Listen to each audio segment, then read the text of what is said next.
శుభోదయం.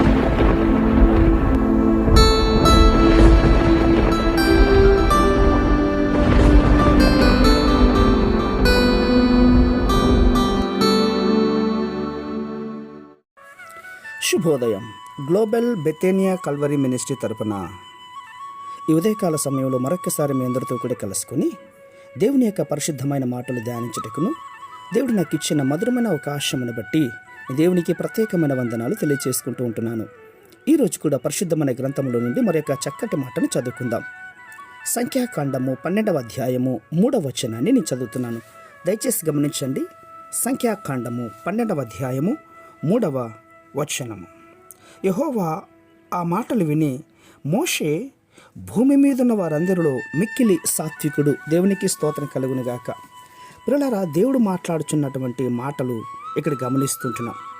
మోషేను, అహరోను, మిర్యాములను దేవుడు గుడారం దగ్గరకు రమ్మని పిలిచాడు.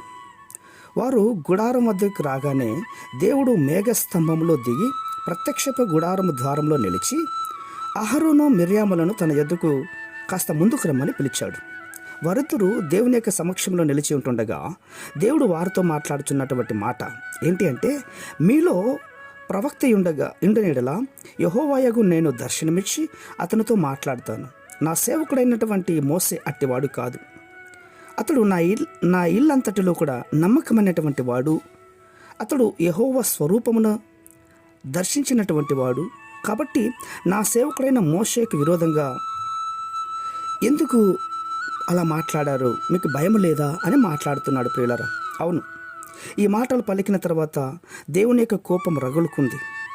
ఆయన వారి ఎదుట నుండి వెళ్ళిపోవడానికి ఆ పరిశుద్ధమైన గ్రంథంలోనే మనకు తెలియపరుస్తున్నాడు. ఆయన వెళ్ళిపోవటంతో షకీనా యొక్క మహిమ గుడారము కూడా పై నుండి ఎత్తబడింది. ప్రియులారా, మరుక్షణంలో మిరియాము హిమము వంటి తెల్లని కుష్ఠరోగి కలిగినటువంటి దానిగా తయారైపోయింది.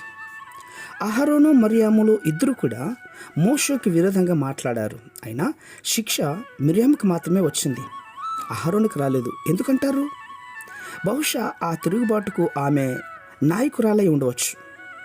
ఆ తిరుగుబాటును ఆమె మొదలుపెట్టి ఉండవచ్చు.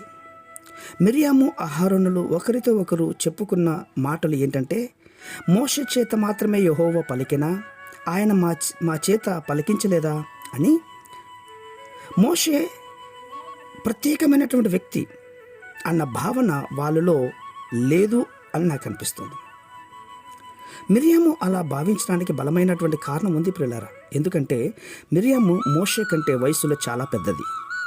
మోషేను తల్లి జమ్మపెట్టులో పెట్టి నీటిలో వదిలేసే నాటికి మిర్యాముకు మంచి లోక జ్ఞానం ఉంది. ఆ పిల్లవాడిని పెంచడానికి ఎవరైనా దాదీని పిలుచుకొని వస్తానని ఫరో కుమార్తెకి చెప్పి వెళ్ళి తన తల్లిని పిలుచుకొచ్చింది. మిర్యాము అంత జ్ఞానంగా ప్రవర్తించింది. అప్పటికే మిర్యాము ఎదిగినటువంటి పిల్ల. మోషే తనకంటే వయసులో చాలా చిన్నవాడన్న భావం ఆమెలో అంతర్లీనంగా ప్రవహిస్తూ ఉంది. ఆ దైవజనుడి పట్ల ఉండాల్సినటువంటి గౌరవం ఆమెలో లేకుండా పోయింది ప్రియులారా. అక్కడ దైవజనుడు యొక్క కుటుంబం, మనము వాళ్ళ కుటుంబం నుంచి నేర్చుకోవాల్సింది అమూల్యమైనటువంటి పాట ఒకటి ఉంది. ప్రతి దైవజనుడు ఒకప్పుడు శిశువే, ముసలి వాళ్ళగా ఎవరు పుట్టరు కదా. అందుచేత శిశువు దశలో ఆ దైవజనుడిని ఎత్తుకున్న వారు, పరిచర్యలు చేస్తున్నటువంటి వారు అనేక మంది దైవజనులు ఈరోజు ఉండొచ్చు. అలా ఉన్నటువంటి వారిని గౌరవించాలి.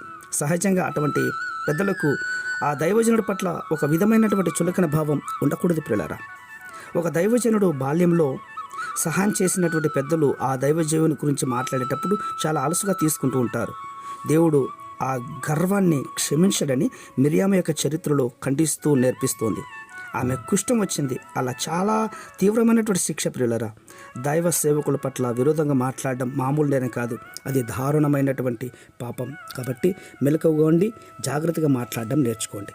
పరిశుద్ధమైన మా ప్రియ పరలోకపు తండ్రి, మిర్యాముల గురించి అద్భుతమైనటువంటి మాటను మాకు నేర్పించారు. ఏ దైవ సేవకుడు కూడా ప్రభా చులకనగా మాట్లాడుకుంటున్నట్లుగా మాకు తెలివి, తేటలు, జ్ఞాన, వివేకం దయచేయండి. మీ కృపతో నింపండి. అట్టి కృప మీరు దయచేస్తున్నందుకు స్తోత్రాలు అర్పించుకుంటూ చిన్న ప్రార్థనను మా రక్షకుడైన యేసయ్య నంబట అడిగి వేడుకొని పొందుతున్నాం మా తండ్రి. ఆమేన్, ఆమేన్, ఆమేన్.